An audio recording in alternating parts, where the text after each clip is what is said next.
by American defense satellites, incidentally. The landing of an unknown object near 2 American-operated air bases in Britain in 1980, the Bentwaters case just referred to. The appearance of large boomerang-shaped craft north of New York City during the 1980s. Military records describing attempts to intercept UFOs by the nations of Europe, South America, Africa, Australia, and Asia. The appearance of triangular craft throughout the United States, Europe, and the Soviet Union, including the attempted interception of a triangular aircraft by Belgian F-16s in 1990, and numerous sightings of anomalous objects in Earth orbit by Soviet and American astronauts, in particular those in the shuttle program. This study also presents an analysis of UFO secrecy itself, throwing light on areas that have long operated in darkness. I have tried to analyze the structure of power behind the scenes. I've tried to describe black budget and special access programs and how they factor into this. Studying the relationship of military versus corporate secrecy of the UFO phenomenon. And I have attempted to provide a geopolitical analysis throughout to bring the topic of UFO secrecy into the mainstream of historical understanding. Finally, I'm happy to mention that this study provides a first ever analysis of the history of UFO research itself. I've recreated the discussions and debates concerning the topics that polarized UFO research during those years, such as alien abductions, animal mutilations, intelligence community infiltration into UFO research, the controversial MJ-12 documents, the Gulf Breeze controversy, claims about reverse engineering of alien technology, crop circles, and much more. I've also studied the effect of new technologies, such as the internet, on UFO research. I've attempted to provide a thorough and complete history of the phenomenon, the secrecy, and the response by researchers who sought to understand this mystery. Behind it all is a backdrop of a world in technological, economic, and political transformation. UFOs and the national security state, the cover-up exposed, is my attempt to take the reader through a fascinating turning point in the history of the UFO phenomenon, as well as the history of the modern world. The book is due for publication in June 2009. I would encourage you to visit my website, keyholepublishing.com, for announcements of publication and availability. Thank you very much. Thank you. Can you get those questions? All right, the press releases for the book will be up here. Please, the key press, working press, please, not the attendees, take those. I'm going to do an personal indulgence at this time, since it's appropriate given his book, and to also make an announcement myself. As of about, I don't know, it's been about 10 days. Grant Cameron, a Canadian researcher, wonderful fellow, good friend, who for the last 11 years has been researching the intersection of this issue and all of the United States presidents back to Roosevelt, and has compiled through many hours in the presidential archives and the National Archives a very substantial dossier regarding that. And I have been in a co-authored mode for a number of years, attempting to get this book published. We attempted to do it in 2003 and were turned down by every New York publishing company. As of 10 days ago, we were signed up with Overlook Press in New York, which is run by publishing legend Peter Mayer, former head of Penguin Books and Avon Books. They're very excited, and they have offered a full release of the book, which will be U.S. Presidents and UFOs, The Untold Story, probably. And this will be written by Grant and myself, and it will cover that topic. And the key sections of that book will focus on the Clinton administration and the Carter administration. There are many people in the book connected to the issue who are living and still involved in public service. They include Jimmy Carter, Marcia Smith, former President H.W. Bush, former President Clinton, current Secretary of State Hillary Clinton, Governor of New Mexico Bill Richardson, former head of transition and former chief of staff to Clinton John Podesta, Melvin Laird, Sheila Widnall, former head of the Office of Science Technology Policy, Dr. John Gibbons, and others. We will make every effort to interview these people so that they, one, can provide their own firsthand account of what we are writing about, and also to ensure that we get it right. And so we are certainly looking forward to having the opportunity to interview these individuals regarding this subject. I hope that perhaps they are looking forward to it too. I guess we'll know soon enough. Now, I wish to bring forward another speaker from the X Conference. He is an exopolitical activist and a political activist before that, going back many, many years. He's been involved in multiple projects.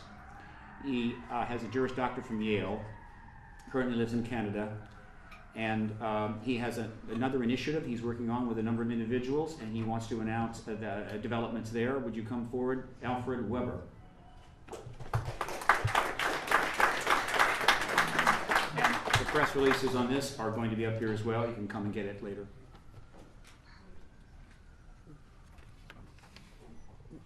Yes, Steve, thank you very much.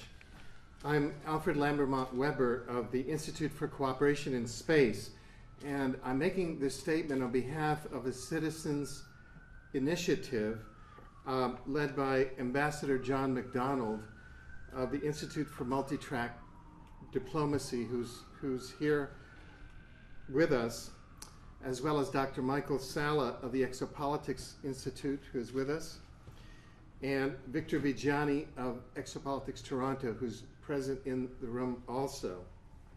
And the headline here is UN General Assembly President and Secretariat official ready for action on the extraterrestrial presence. What is needed is one sponsoring UN member nation, one out of 192 current members of the United Nations General Assembly. A senior official in the office of UN General Assembly President Miguel de Scotto Brockman of Nicaragua. President Brockman was the Sandinista foreign minister of Nicaragua from 1979 to 1990 and is currently the president of the UN General Assembly. His chief of cabinet, Dr. Norman Miranda of Nicaragua, with whom I had the pleasure of speaking for many hours, has confirmed to representatives of a citizens' initiative that the UN General Assembly President's office is ready to move forward in the General Assembly on a resolution calling for implementation of UN General Assembly Decision 33426 of 1978. This year marks the 30th anniversary of the adoption of UN General Assembly Decision 33426, which calls for, quote, and I'm quoting from the decision, the establishment of an agency or department of the United Nations for undertaking, coordinating, and disseminating the results of research into unidentified flying objects, UFOs, and related phenomena. Likewise, Juan Carlos Brandt, the UN Secretariat's UN Chief of Advocacy and Special Events, who coordinated the recent United Nations panel on Battlestar Galactica, you may recall that was in the news, has stated publicly, quote, if there is one UN member state that would ask for a meeting on extraterrestrials, it would take place, end of quote. What is missing so far is a UN member nation to introduce the implementing resolution, implementing the decision taken 30 years ago to establish a UN agency on extraterrestrial issues. Grenada and its forward-looking Prime Minister, Sir Eric Gary, was instrumental in sponsoring and ensuring the passage of the 1978 Decision 33426. Now, in recent years, UN member nations have begun to unofficially release, as has been stated here, some of the secret files related to unidentified flying objects and extraterrestrial civilizations. These include Mexico in 2004, Brazil in 2005, Canada from 2005 to 2007, France in 2007, the UK Ministry of Defence 2007 to 2009, and Denmark in 2009. So we are officially putting forward a call today for one or more of the 192 UN member nations to come forward and to take up the commitment of the UN General Assembly President and senior officials in the Secretariat to shepherd through the resolution. Thank you. Very good. Thank you, Alfred. And of course, Alfred will be available afterwards for any questions. The press release is up here. All right, before we move to the last segment of this press conference, I want to bring somebody forward. Cheryl, would you please come up? This press conference is held after every X conference, which is, we've had our 5th one. And I think it's important, I wanted to acknowledge somebody. The host of every one of the X conferences has been Miss Cheryl Jones. And the reason I brought her up here is that Ms. Jones is a television journalist and former CNN news anchor, one of the early pioneers of women news anchors.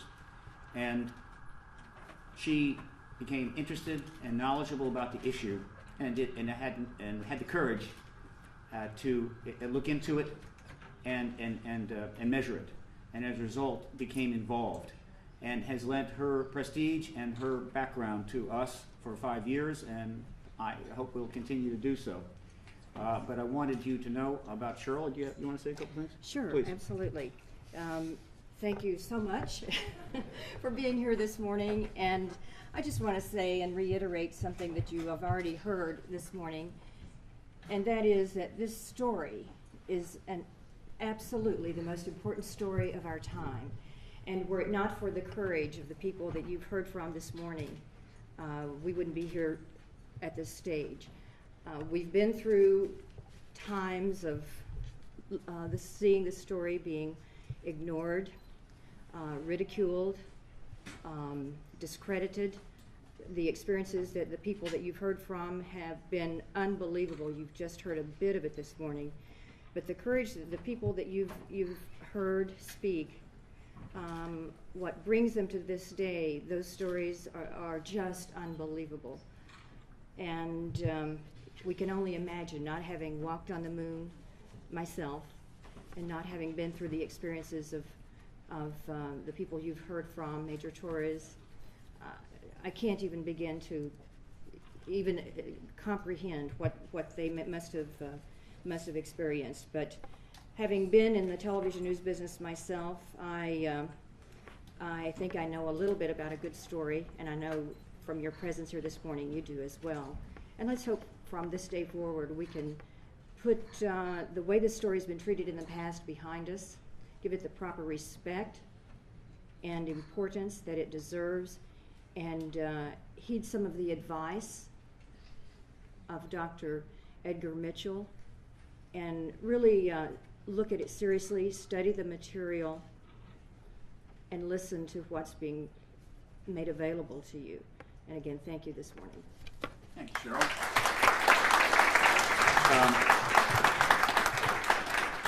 Very quick. Is Jeffrey Jenkins here? Jeffrey, are you here? Okay. Just want to remind Alfred and Dr. Alexander that hopefully he'll be here and you'll be departing at 12 for the airport. I want to mention now, before we bring up the last person, that one of the things that Paradigm Research Group does is it publishes a news media archive, or news media watch of the mainstream coverage of this issue. And at the ParadigmResearchGroup.org website, you can, if you can plow through the vast amount of material there, you will find the News Media Archive link, and you will go there. Currently, we have 2,800, I forget, 2,400 mainstream, non-paranormal, non-alternative press, English language articles from around the world up there, going back to 1947. But what's notable is that starting in 1996, something started, 2006, I'm sorry, something happened. And the number of articles we logged in was about 476. Then, using the same resources, the next year they jumped to, I think it was 176 to 476, and then 2008 to 1,200, and in 2009 we're on a pace for 2,000 articles on the subject. I've read them all, and approximately 1 in 100 is what I would call a hit piece or a ridicule piece. Not that anything can't be hit or ridiculed, of course it can, but 1 in 100 is quite extraordinary. I can assure you that something has happened at the editorial offices of newspapers and television. They have made decisions that, yes, we will go here, we will look at this, we will interview, we will talk, we will cover everything, books, conferences, reports, other developments. It's extremely important. I'm very pleased to see the great Fourth Estate coming around and getting into this and doing their job here. I think they will be very richly rewarded for doing that. Now, our last presenter is in the nuts and bolts, right? This is advanced stuff coming up, folks. You had very basic but incredibly implicative information. Once you get into this, though, there's so much.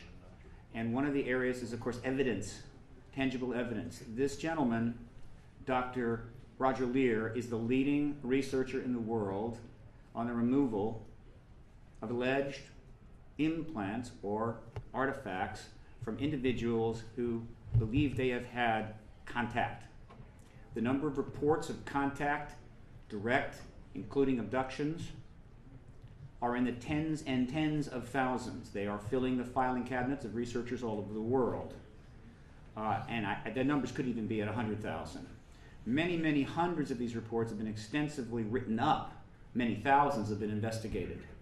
The material is out there, review it at your leisure. But one of the aspects that is reported all over the world is this concept of implants. Dr. Leir has removed a number of these. With the limited resources, he has analyzed them to the best that he could. However, his resources have improved. And recently, an individual, a working engineer who I have met, very fine individual who could not be here because the stress of coming public in a very public fashion was so great that he became physically ill. And the stress included, of course, dissension within the family, which is, of course, a result of the truth embargo. But the doctor will be available later time, and one of the an analyst is here. An implant was removed of extraordinary nature, a breakthrough really, and Dr. Leir is here to tell you about it. Now, we're not, as all of the other speakers that you saw tonight, presenters, he spoke at the X conference at length, an hour and a half. There's a DVD that has been made of that. What he's trying to convey is complex and difficult. There's no time here for a lecture. So if you want to really get into this, you're going to have to get with him and you're going to have to spend some time. But to the best that he can, he is going to present the essence of this breakthrough to you today, and then it's up to you to decide whether you think this is news. I have a good hunch you're going to make the right decision. Dr. Leir, come up, and if there's anything you need for me to help you in terms of setting up the presentation. And he will be accompanied by Alex Moser, one of a number of analysts, high level, that have examined this artifact and derived the information. Thank you. Thank you, Steve. Good morning, ladies and gentlemen. As Steve outlined, I'm involved in research in just a very small portion of the field of ufology, and we've made some startling discoveries in the subject of alien abduction. Now, let me preface my remarks by saying if there was anyone present in this room or interested in reporting this information to the public that thinks that my remarks are funny, I think you're in the wrong place. With that being said, those of you that have press packets, I refer you to slide number 1. The Roper poll, which was done in 2003, indicated that there was approximately 2% of the American population that was involved in alien abduction. We believe that's a conservative figure, and if you multiply this by the population of the world, we're not talking about tens of thousands, but we're talking about multi-millions of individuals. Some of these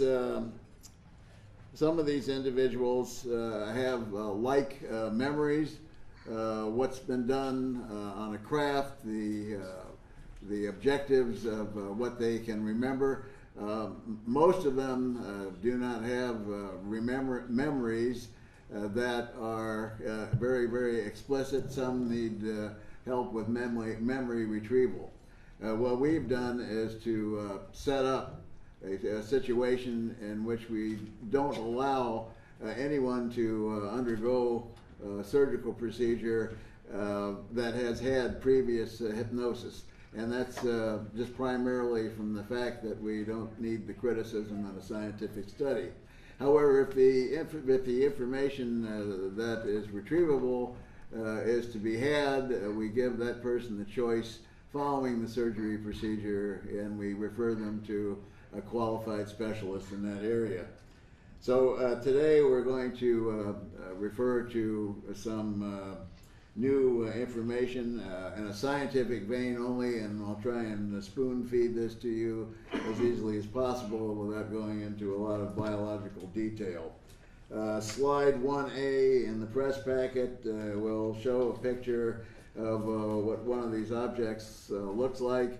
This is a T-shaped object, which is approximately a sonometer in each direction, covered with a very strange biological coating.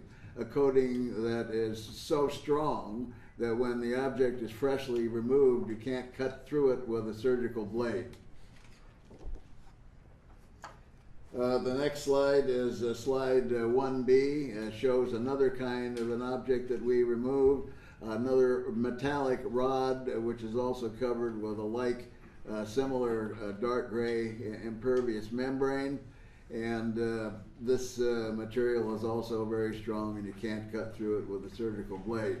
We have, at the present time, with our 15 surgeries, we have approximately 7 of these objects in which you could line them up on a surgical drape. You would not be able to tell one from the other. Next, we'll refer you to slide 2. Of the 15 surgeries that have been performed, we have submitted these not in totality but in piece, because we haven't had the funds to really go into this in a full-blown project. Fortunately, I was able to get assistance at one time through the National Institute for Discovery Science, and that was much appreciated. That's a Bob Bigelow enterprise, and I will always be indebted to him for his help with this. Now, there are some biological aspects which I have to mention at this time. If you get an object in you, you usually can see where it went in, a portal of entry, something that's a sonometer in various dimensions is a pretty big sized piece to get inside. You usually should be able to see where this went in. In none of these cases has there been a scar or an opening in the skin. All the individuals who allege have implants are submitted to some rigorous examination before we have anything to do with them. They must produce either on an X-ray or a CAT scan a viable object which is more radio dense than the surrounding area. We see when these have been removed and we examine the tissue pathologically that goes around the area, there has been absolutely no inflammatory or rejection reaction. This is within our technology not possible. The majority of these objects, as I described, are these small metallic rods covered with this very strange biological coating. And quite recently, we found out that, I hope you're all sitting down, that this biological coating seems to be growing from the metallic structure within. We believe that this biological tissue serves as a barrier so that the body does not reject the object or cause inflammation to occur. And as you can see, if we had the funds to back engineer this and find out how this works, it would be a tremendous boon to medical science, as we could wrap a transplant organ, a pin, a screw, or something of that nature, put it into the body, and the individual would no longer have to take immunosuppressive drugs for the rest of their lives. I refer you now to slide 3, and unfortunately we can't do much with this one because there's a small segment, about 30 seconds, of one of the surgical procedures that was performed. We were going to show that to you, but unfortunately we weren't able to get that facility set up. So in conclusion, in reference to the biological data, we have looked at this in quite an exceptional manner, using every bit of science that's at our disposal, and we see that this looks like it represents a science which far exceeds the biological science that we have on Earth. Now, when we get into the metallic portion, I don't feel qualified. I had to learn the small amount of metallurgy that I did in order to continue the work. But we're very fortunate today, ladies and gentlemen, to have one of the leading metallurgical sciences with us that has worked on the project, our chief metallurgical science, Dr. Alex Mosier. If I can have you come up here, Alex, and you can take it from here.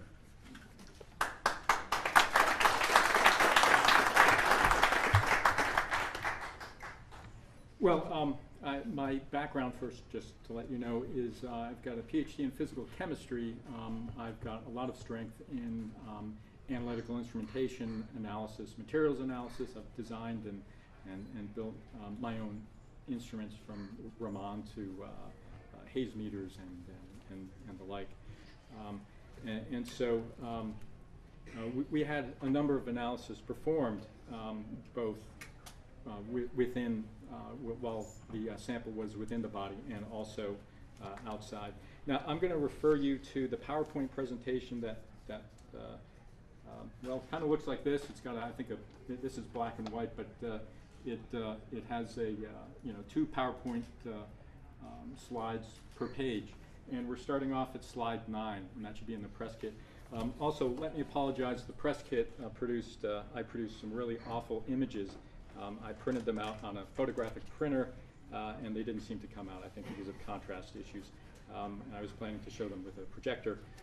So we'll be posting that on a website if you're interested. I don't have that website just yet, but I'll let you know afterwards. Closer to the mics, please. Oh, okay. All right, let's get these up.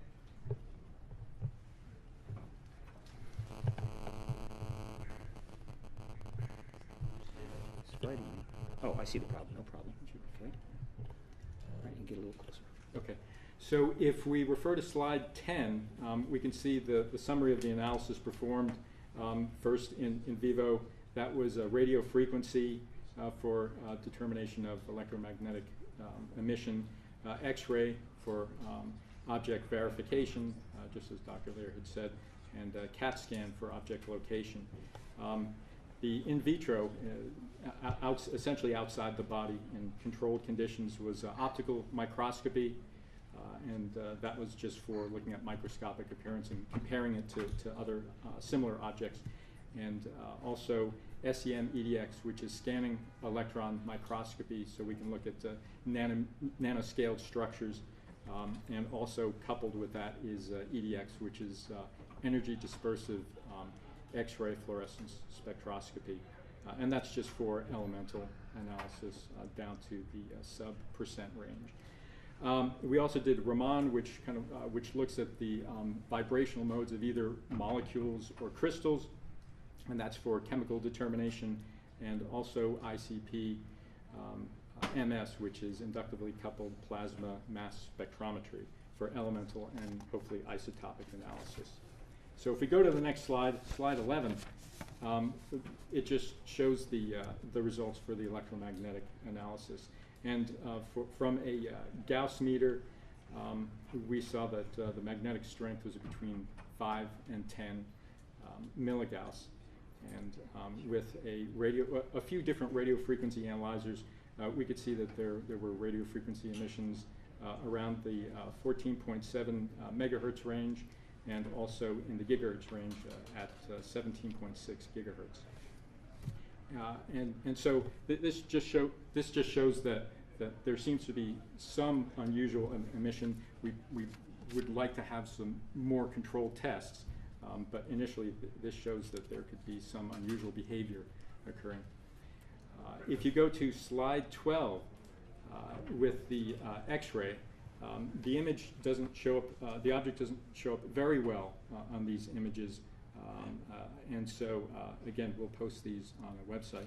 But you can clearly, well, if you look carefully, you can see that there's an object showing right next to the bone, but separated from the bone in the subject's toe.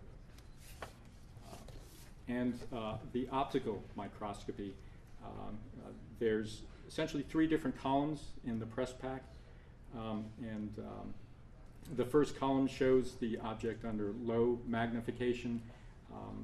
The second column shows the object under higher magnification, and the last column, just for comparison, shows meteorite fragment. And you can see there's similarities and there's also some differences. Similarities, it has the same color tones, it likely has similar composition in oxides. The difference, the biggest difference, is that the object taken out of the subject's body had some kind of a sheen to it, which possibly could be a silicon material or some other hard material, hard shell. And then if you go to slide 14, you can see the results, at least for the scanning electron microscopy. And here again, we've got different columns with different sorts of materials. The first column, the column on the left, you can see there's this is actually from the object itself, and it shows some kind of nanofibers. And for comparison, in the middle column, you can see that we've got a standard image of carbon nanotubes, single-walled carbon nanotubes. And there's certainly similarity in the scales and lengths. And then also an interesting nanocrystal showed up as well, which turned out to be primarily sodium chloride through EDX analysis. But the unusual thing is, first of all, these things form, sodium chloride should have a certain type of crystal habit, a very cubic crystal habit. Sometimes because of crystal growth reasons, it will be slightly off from that. The unusual thing about these crystals is that they produced an orthorhombic crystal habit, what appears to be an orthorhombic crystal habit, which is unusual for sodium chloride. So this speaks of possibly some kind of advanced engineering of crystals, perhaps for the use of either harvesting energy or creating some kind of resonator. All right, and then supporting that, we have the Raman spectroscopy, which shows up on slide 15. And we have 2 graphs here. Raman is basically, again, for probing vibrational modes and fingerprinting what types of molecules or crystals you might have in the object.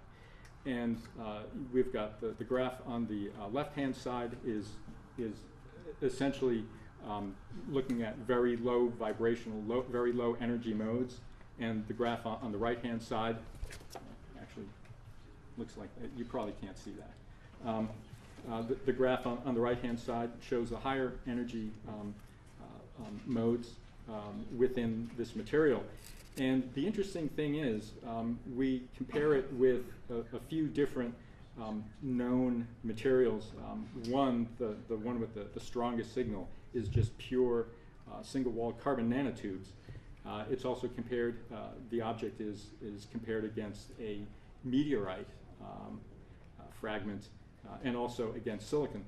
And you can see that there's certain bands around a little lower than 1600 wave numbers. And that there's clearly a band there for carbon nanotubes, and there's also a small band that shows up in the object as well, and that band doesn't appear in a regular known meteorite.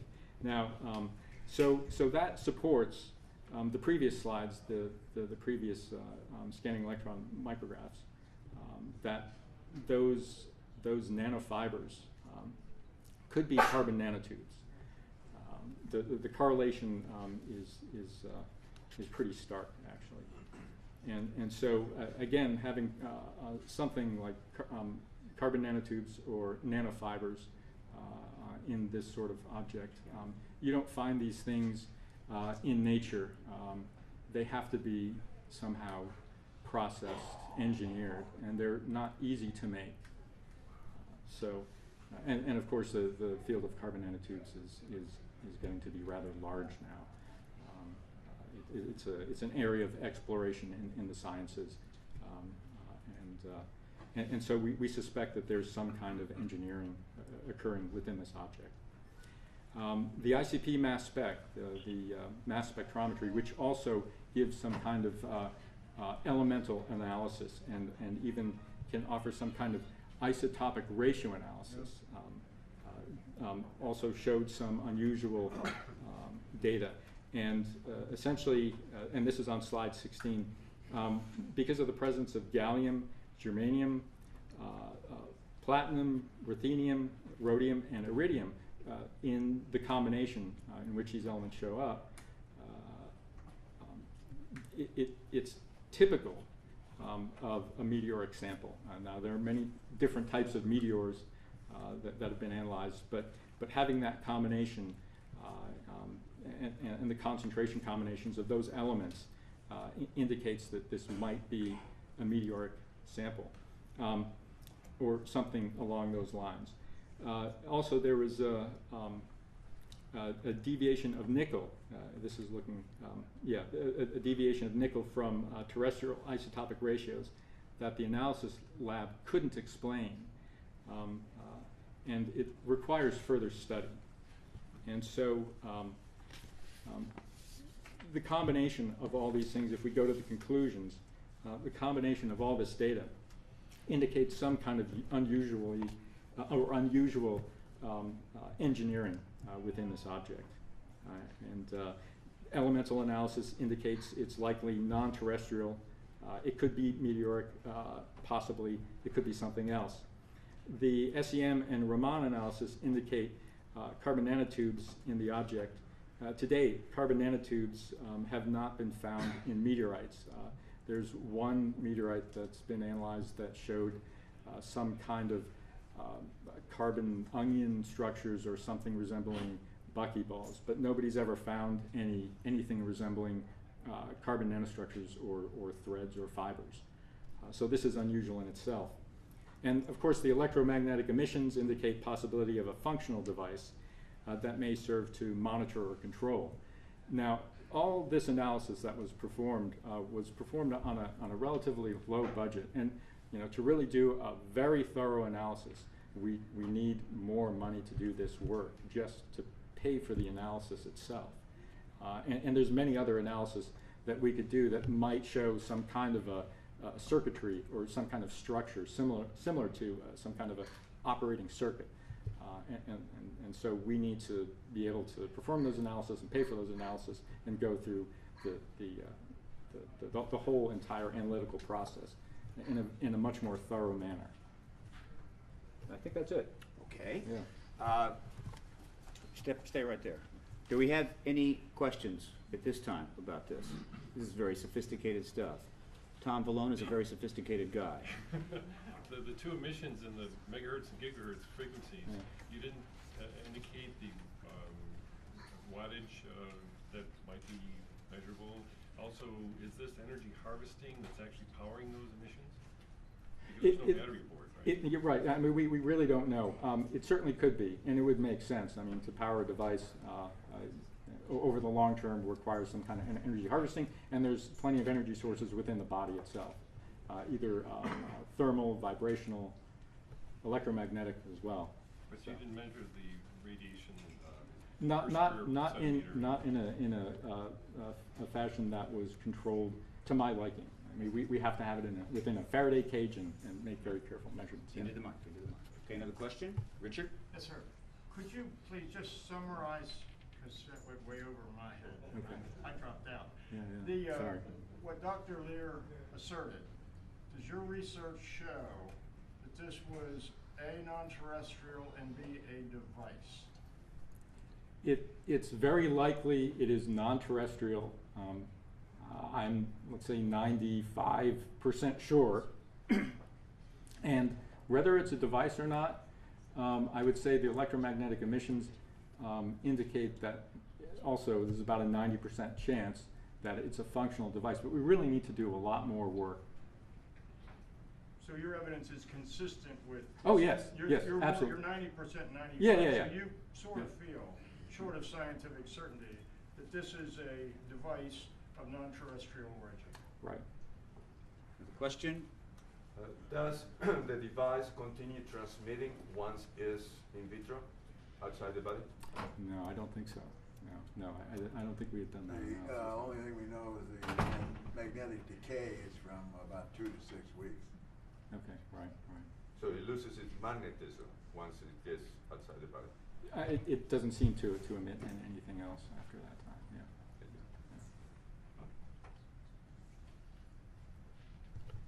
I was just going to say, I met with two generals. One of them has passed away, and they, in a private meeting, they both confirmed the abductions were real, and they even stated some of our own people in the Pentagon were being abducted. Sure.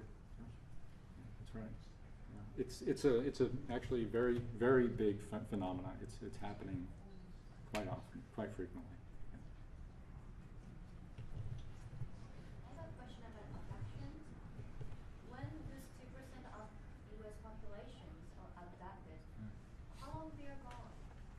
And how long later they come back? Well, there's, yeah. Do you want to answer that one? Because there's many different, The abduction phenomena involves, in linear time, varying amounts of time. Now, I've studied these cases over a period of number of years.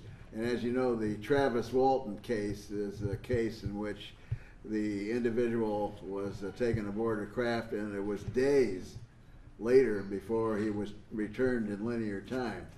However, many abductees will report that there is seemingly no time differential between the time they are taken and the time they were returned. There are other things about the phenomena which require a lot more study and better understanding through earthly science. The reports by individuals who are on a craft may see things that are disproportionate to what we see as far as even in linear measurement. A craft from the outside may look like it's one dimension. On the inside, it can look like it's 10 to 15 times the size. So to answer your question, as in linear time, that's the best example I can give. It's either from 0 to the longest known case is about 7 days. Okay. Other questions? Question right there. Yes. Yes? Speak up, please. Okay. So, when people are gone for 7 days, your families and friends are worried about that, but we don't have so many abduction reports. That's true, because the average abduction case, they are not gone for 7 days. And the Travis Walton case was a rather unusual case, which I won't go into, but the family and the police department of Snowflake, Arizona, were looking for this man. He was a forester, and he was with a crew, and the crew had been taken in and accused of kidnapping and murder. So this is not typical of an ordinary abduction case. Our time is short, so we need more. The abduction phenomena, contactee phenomena, is vast. The resources are enormous. You can go out and spend many weeks reading it. If you got a question specific to this implant's extraordinary physics, any questions there? Any more? Okay, would you go ahead and sit down, please? Thank you so much, gentlemen.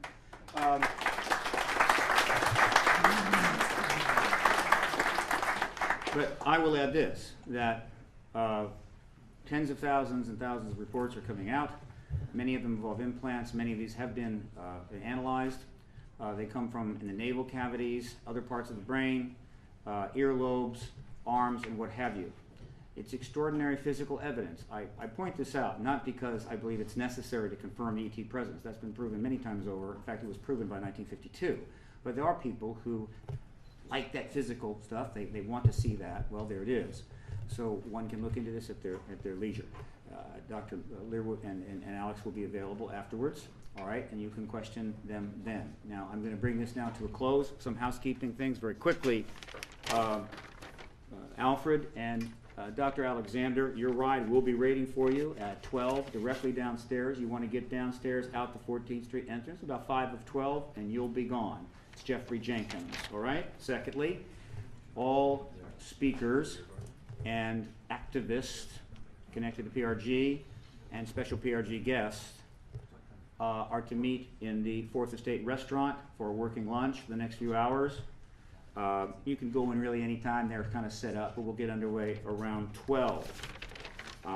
Again, to finish, this is the Paradigm Research Group press conference after the X-Conference 2009 held at the Hilton Gaithersburg. It will be held again in April of 2010.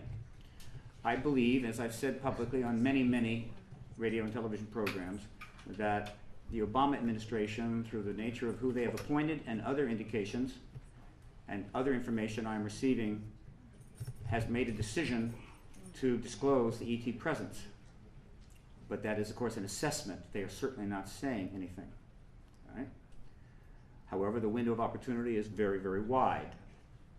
We are encouraging the administration, which has dedicated itself to open and transparent government, to commit the ultimate act of openness and transparency, and to do it immediately before this truth embargo becomes its embargo, and it has to explain its reasons for delay at a critical time in the human race's, how would you say, development on multiple fronts. If it does not disclose by the end of May, this is not a threat or anything, listen to say, don't threaten the United States government. They're heavily armed. But the first 100 days plus 30, because I have to admit this gentleman came into a rather extensive array of very profound problems. So we're providing an additional 30 days. If disclosure is not taking place, PRG has a substantial network and quite a bit of documentary evidence connected to this, particularly politically, particularly to the Rockefeller Initiative and the Clinton administration, and we are going to be extensively putting that out to the media. And we're just going to make it as difficult on them as possible. We don't want to, but sometimes that's necessary. And finally, if they choose not to disclose by the end of May and wait, maybe they want June, maybe July, or whenever it's convenient, there is a very real possibility, I believe above 50-50, that another nation will in fact act proactively on their own and disclose the extraterrestrial presence. And they will wake up and they will pick up the Washington Post or the Washington Times, and the headline will read, President Sarkozy of France today will tell the French people about the confirmation of an extraterrestrial presence and provide evidence from the French military files. And we will follow and they will lead. That's what's at issue today. I think it's a pretty big issue. We're getting a lot of calls for Dr. Mitchell to appear on some very fine shows. That may not be possible right away. He has some substantial demands on his time. But believe me, he wants to do those shows, and we will do everything we can to service those requests. But I hope those requests will keep coming in after this is maybe faded just a touch out of the news cycle. I thank you so much for coming today. We look forward to perhaps another press conference, maybe after disclosure, in April of 2010. Thank you.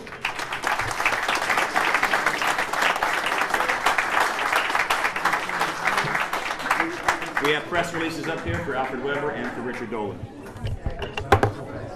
Thank you. Steve, thank you so much. Your ride's waiting, my guy. Everything was good.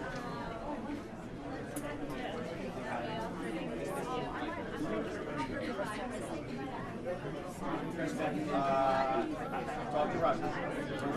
Okay. You'll get his email. Yeah.